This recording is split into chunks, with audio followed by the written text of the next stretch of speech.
You just said it. This week on Oh You Didn't Know, we'll be discussing the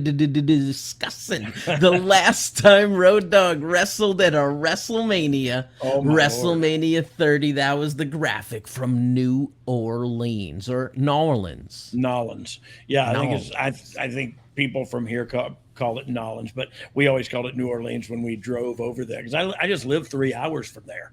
So we would drive to New Orleans when I was young a lot. So I I'm have a pretty lot bad of at geography. That's where Pensacola yeah, is. yeah. So the Panhandle in the Gulf of Mexico, if you can imagine, like you literally go through That's over. a piece of Alabama and a piece of Mississippi, and then you get into Louisiana over there, And so, yeah, that's where New Orleans is. And I got some real sick debauchery stories to tell.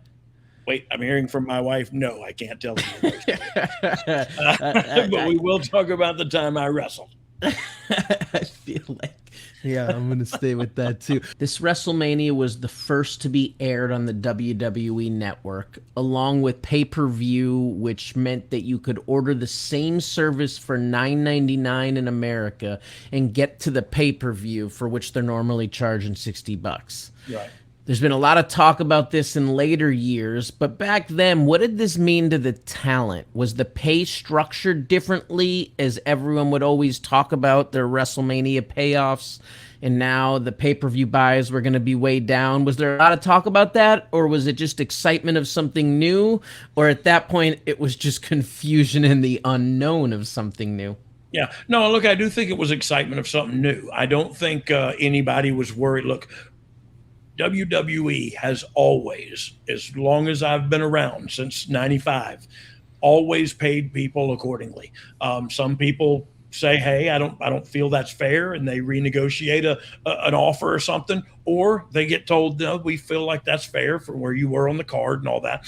They've always paid well. If you're making them money, they're paying you money. It's always been like that. So I don't think that anybody was worried about, oh, now we're not going to get a payday. The real thought was, this is the future. And this is, and think about it, man. Vince was ahead of all that stuff. Like he had this network up and going before they knew how to run a network. So that was pretty obvious early on.